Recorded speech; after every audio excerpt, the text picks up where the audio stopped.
सीधा रुख कर लेते हैं पीएम मोदी के मन की बात रेडियो कार्यक्रम की।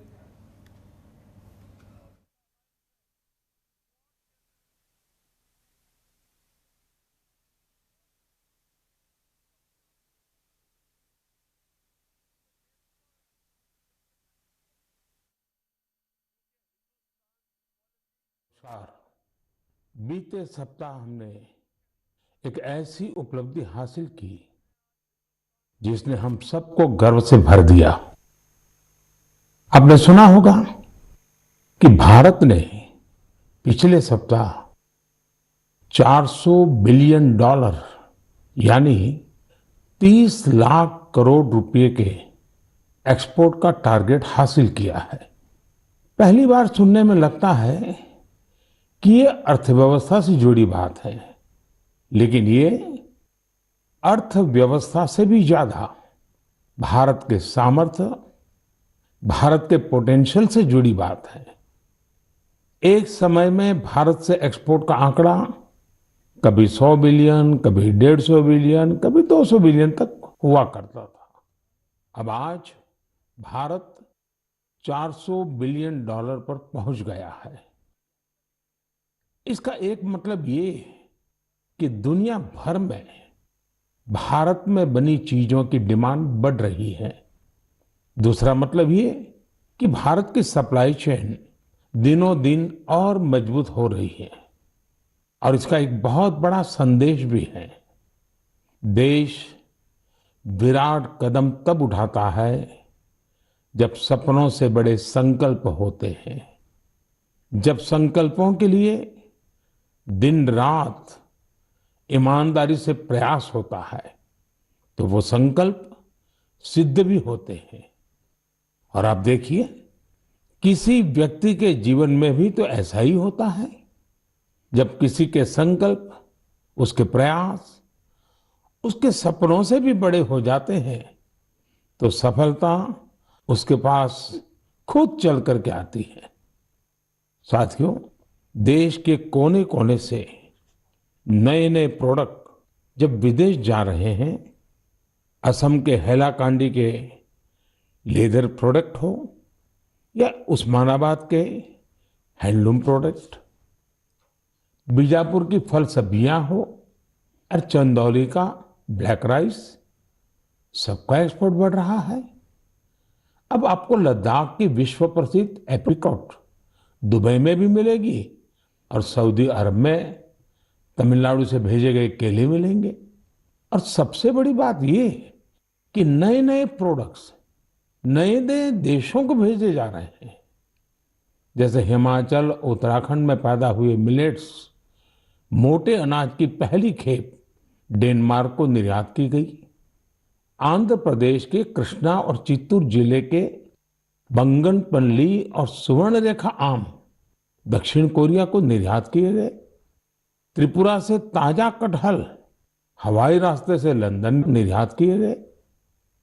और तो और पहली बार नागालैंड की राजा मिर्च को लंदन भेजा गया। इसी तरह भालिया गेहूं की पहली खेप गुजरात से केन्या और श्रीलंका निर्यात की गई। यानी अब आप दूसरे देशों में जाएंगे तो मेड इन इंडिया प्रोडक्ट्स पहले की तुलना में कहीं ज्यादा नजर आएंगे। साथियों, यह लिस्ट बहुत लंबी है और जितनी लंबी ये लिस्ट है उतनी ही बड़ी मेक इन इंडिया की ताकत है, उतना ही विराट भारत का सामर्थ्य है। और सामर्थ्य का आधार है हमारे किसान, हमारे कारीगर, हमारे बुनकर, हमारे इंजीनियर, हमारे लघु उद्यमी, हमारा एमएसएमई सेक्टर, ढेर सारे अलग अलग प्रोफेशन के लोग, ये सब इसकी सच्ची ताकत है।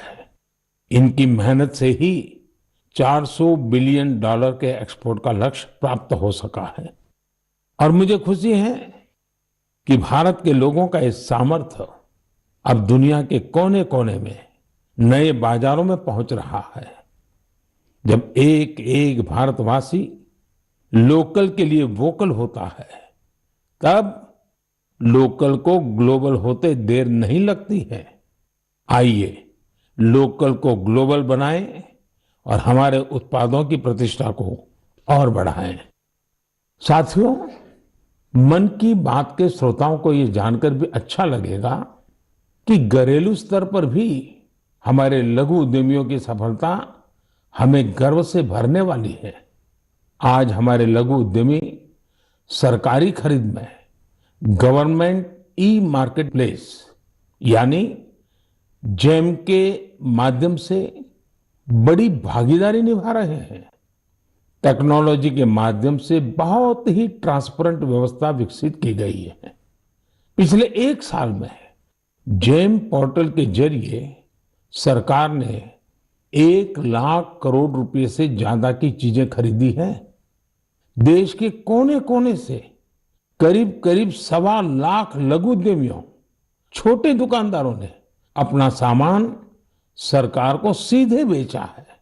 एक जमाना था जब बड़ी कंपनियां ही सरकार को सामान बेच पाती थी, लेकिन अब देश बदल रहा है, पुरानी व्यवस्थाएं भी बदल रही है। अब छोटे से छोटा दुकानदार भी जेम पोर्टल पर सरकार को अपना सामान बेच सकता है। यही तो नया भारत है। ये न केवल बड़े सपने देखता है, बल्कि उस लक्ष्य तक पहुंचने का साहस भी दिखाता है जहां पहले कोई नहीं पहुंचा है। इसी साहस के दम पर हम सभी भारतीय मिलकर आत्मनिर्भर भारत का सपना भी जरूर पूरा करेंगे। मेरे प्यारे देशवासियों, हाल ही में हुए पद्म सम्मान समारोह में आपने बाबा शिवानंद जी को जरूर देखा होगा। 126 साल के बुजुर्ग की फुर्ती देखकर मेरी तरह हर कोई हैरान हो गया होगा। और मैंने देखा, पलक झपकते ही वो नंदी मुद्रा में प्रणाम करने लगे।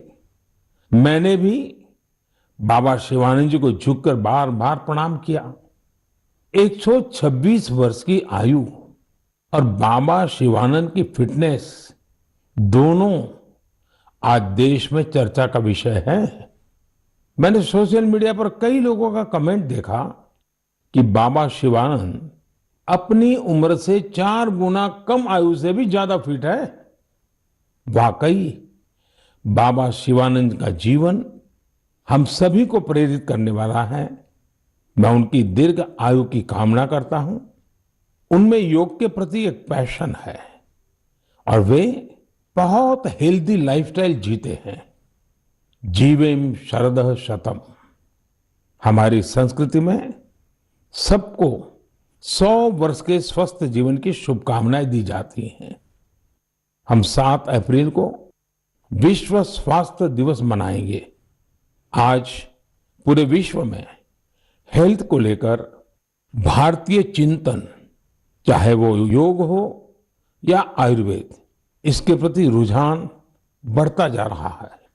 अभी आपने देखा होगा कि पिछले ही सप्ताह कतर में एक योग कार्यक्रम का आयोजन किया गया।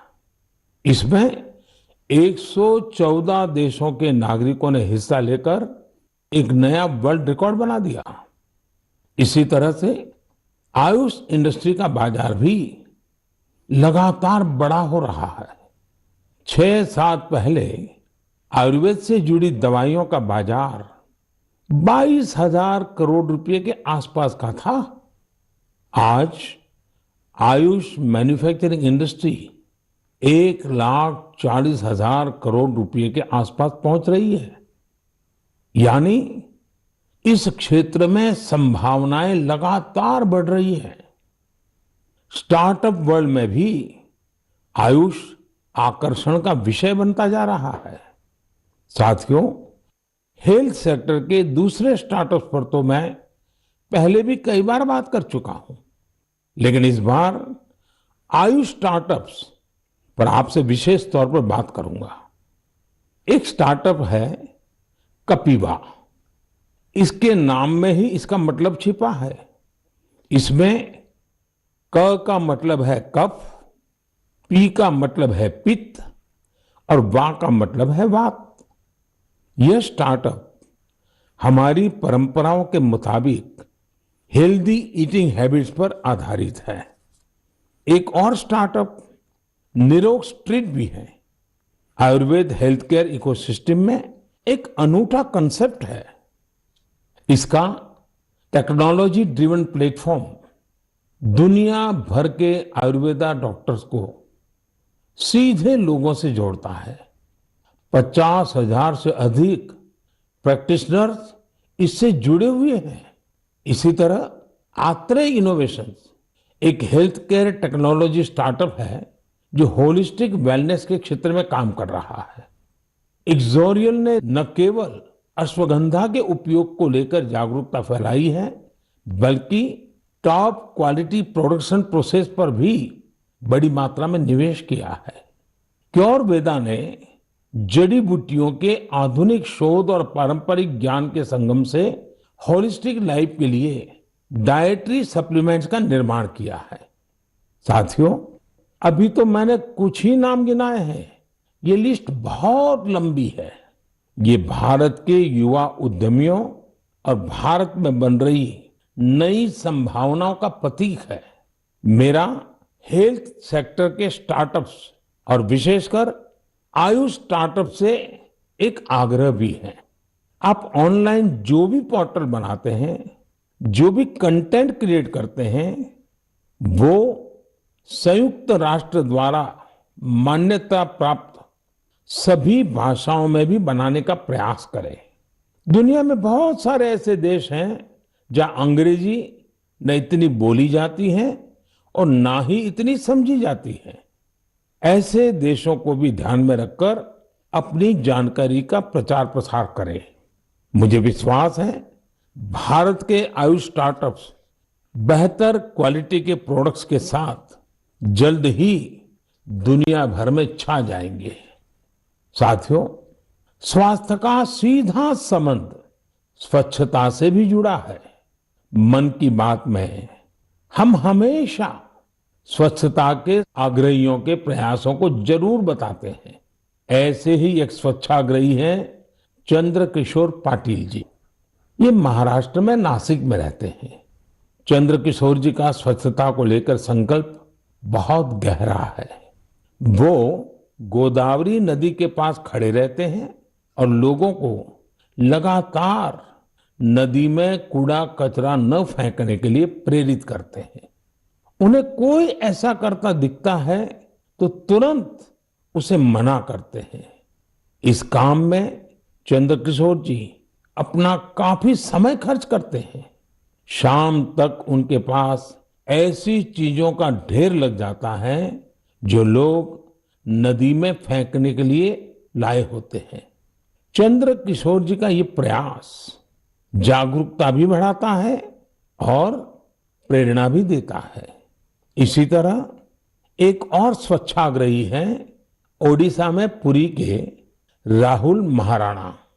राहुल हर रविवार को सुबह सुबह पुरी में तीर्थ स्थलों के पास जाते हैं और वहां प्लास्टिक कचरा साफ करते हैं। वो अब तक सैकड़ों किलो प्लास्टिक कचरा और गंदगी साफ कर चुके हैं।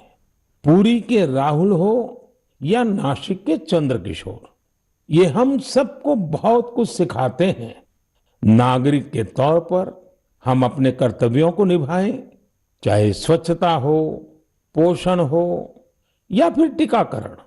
इन सारे प्रयासों से भी स्वस्थ रहने में मदद मिलती है। मेरे प्यारे देशवासियों, आइए बात करते हैं केरला के मुपट्टम श्री नारायणन जी की। उन्होंने एक प्रोजेक्ट की शुरुआत की है जिसका नाम है pots for water of life. आप जब इस प्रोजेक्ट के बारे में जानोगे तो सोचेंगे कि क्या कमाल का काम है।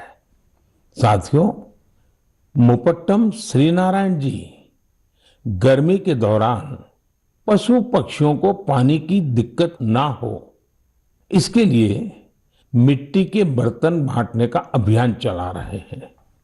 गर्मियों में वो पशु पक्षियों की इस परेशानी को देखकर खुद भी परेशान हो उठते थे। फिर उन्होंने सोचा कि क्यों न वह खुद ही मिट्टी के बर्तन बांटने शुरू कर दे, ताकि दूसरों के पास उन बर्तनों में सिर्फ पानी भरने का ही काम रहे।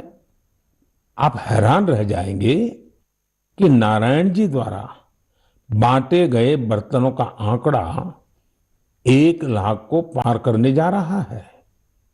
अपने अभियान में 1 लाखवां बर्तन वो गांधी जी द्वारा स्थापित साबरमती आश्रम में दान करेंगे। आज जब गर्मी के मौसम ने दस्तक दे दी है, तो नारायण जी का यह काम हम सबको जरूर प्रेरित करेगा और हम भी इस गर्मी में हमारे पशु पक्षी मित्रों के लिए पानी की व्यवस्था करेंगे। साथियों, मैं मन की बात के श्रोताओं से भी आग्रह करूंगा कि हम अपने संकल्पों को फिर से दोहराएं। पानी की एक एक बूंद बचाने के लिए हम जो भी कुछ कर सकते हैं वो हमें जरूर करना चाहिए। इसके अलावा पानी की रिसाइकलिंग पर भी हमें उतना ही जोर देते रहना है।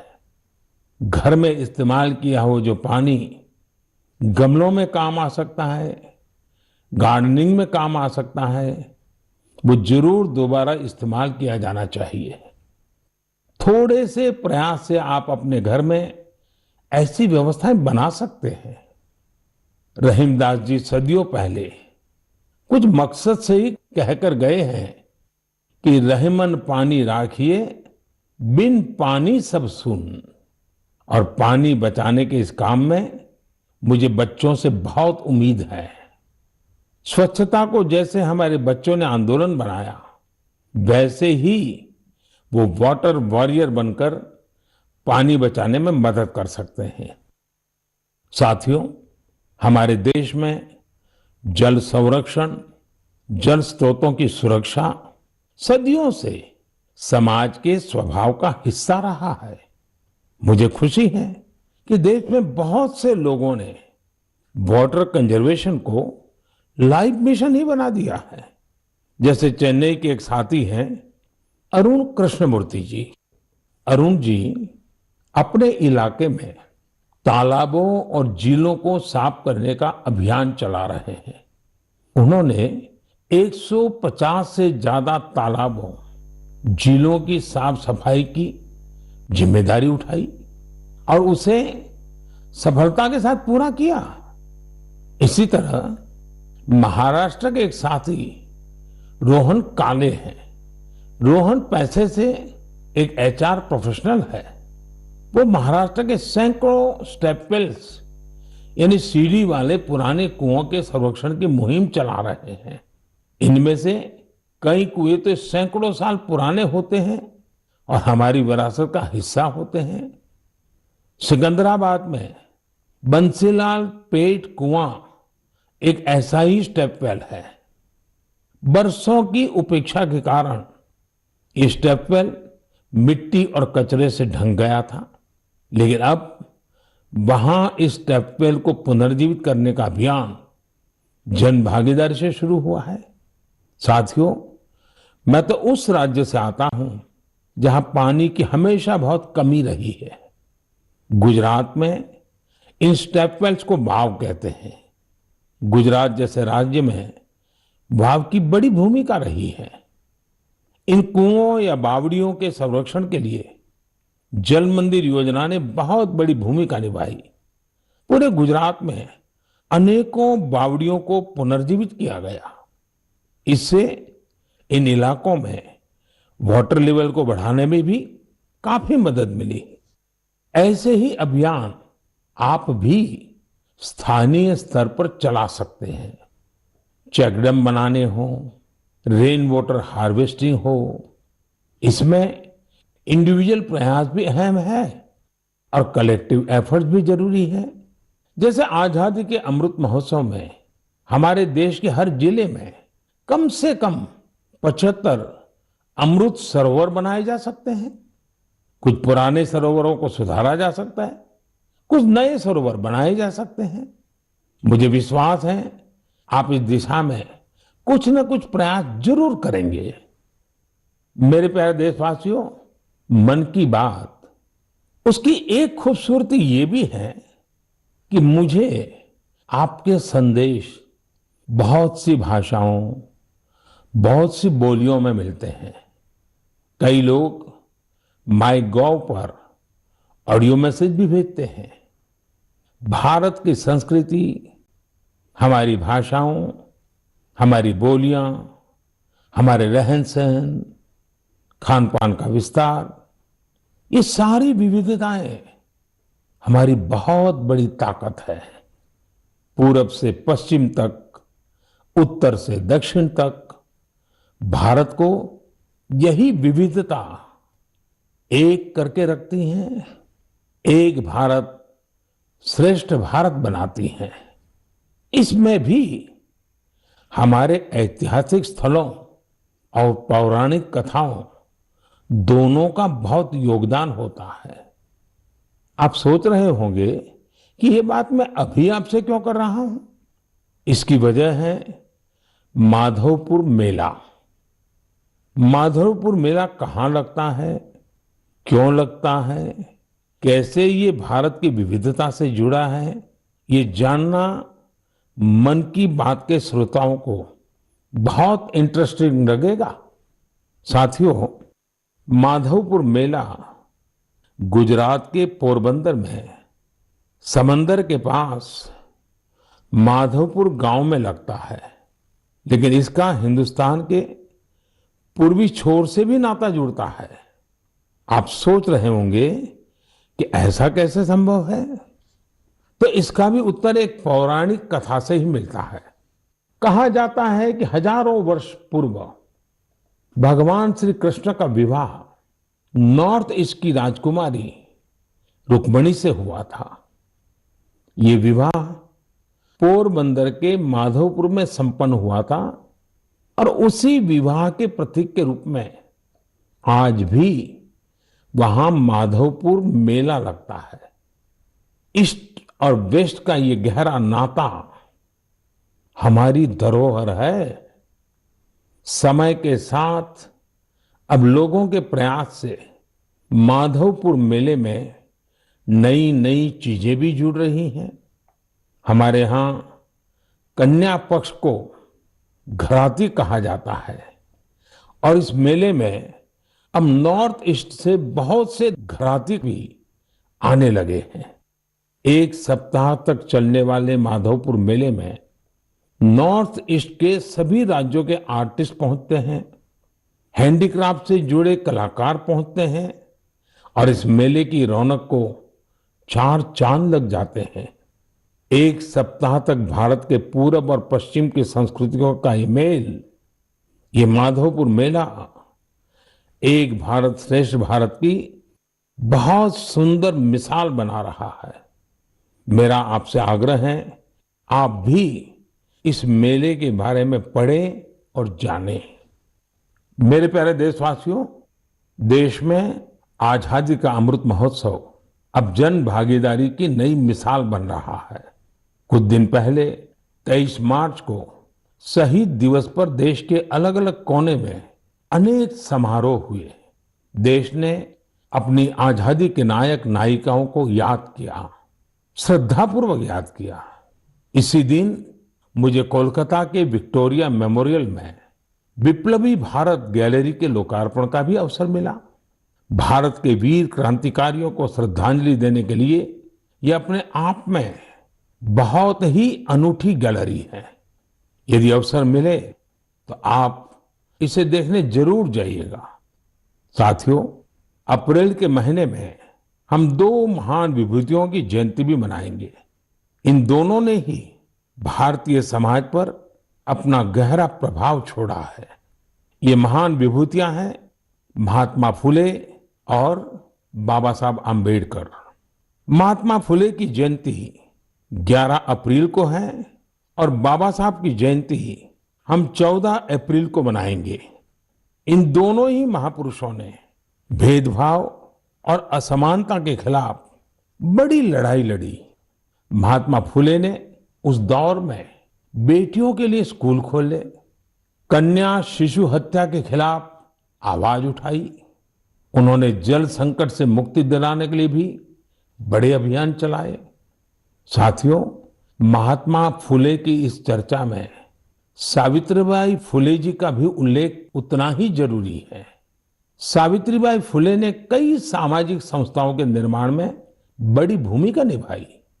एक शिक्षिका और एक समाज सुधारक के रूप में उन्होंने समाज को जागरूक भी किया और उसका हौसला भी बढ़ाया। दोनों ने साथ मिलकर समाज की स्थापना की, जन जन के सशक्तिकरण के प्रयास किए। हमें बाबा साहब आम्बेडकर के कार्यों में भी महात्मा फुले के प्रभाव साफ दिखाई देते हैं। वो कहते भी थे कि किसी भी समाज के विकास का आकलन उस समाज में महिलाओं की स्थिति को देखकर किया जा सकता है। महात्मा फुले, सावित्रीबाई फुले, बाबा साहब आम्बेडकर के जीवन से प्रेरणा लेते हुए मैं सभी माता पिता और अभिभावकों से अनुरोध करता हूं कि वे बेटियों को जरूर पढ़ाएं। बेटियों का स्कूल में दाखिला बढ़ाने के लिए कुछ दिन पहले ही कन्या शिक्षा प्रवेश उत्सव भी शुरू किया गया है। जिन बेटियों की पढ़ाई किसी वजह से छूट गई है, उन्हें दोबारा स्कूल लाने पर फोकस किया जा रहा है। साथियों, ये हम सभी के लिए सौभाग्य की बात है कि हमें बाबा साहब से जुड़े पंच तीर्थ के लिए कार्य करने का भी अवसर मिला है। उनका जन्मस्थान महू हो, मुंबई में चैत्य भूमि हो, लंदन का उनका घर हो, नागपुर की दीक्षा भूमि हो या दिल्ली में बाबा साहब का महापरिनिर्वाण स्थल, मुझे सभी जगहों पर, सभी तीर्थों पर जाने का सौभाग्य मिला है। मैं मन की बात के श्रोताओं से आग्रह करूंगा कि वे महात्मा फुले, सावित्रीबाई फुले और बाबा साहब आम्बेडकर से जुड़ी जगहों के दर्शन करने जरूर जाएं। आपको वहां बहुत कुछ सीखने को मिलेगा। मेरे प्यारे देशवासियों, मन की बात में इस बार भी हमने अनेक विषयों पर बात की। अगले महीने बहुत से पर्व त्योहार आ रहे हैं। कुछ ही दिन बाद ही नवरात्र है। नवरात्र में हम व्रत, उपवास, शक्ति की साधना करते हैं, शक्ति की पूजा करते हैं। यानी हमारी परंपराएं हमें उल्लास भी सिखाती हैं और संयम भी। संयम और तप भी हमारे लिए पर्व ही है। इसलिए नवरात्र हमेशा से हम सभी के लिए बहुत विशेष रही है। नवरात्र के पहले ही दिन गुड़ी पड़वा का पर्व भी है। अप्रैल में ही ईस्टर भी आता है और रमजान के पवित्र दिन भी शुरू हो रहे हैं। हम सबको साथ लेकर अपने पर्व मनाएं, भारत की विविधता को सशक्त करें, सबकी यही कामना है। इस बार मन की बात में इतना ही। अगले महीने आपसे नए विषयों के साथ फिर मुलाकात होगी। बहुत बहुत धन्यवाद। खबरों के निष्पक्ष विश्लेषण के लिए सब्सक्राइब करें Janatantra TV and press the bell icon. Never miss any update.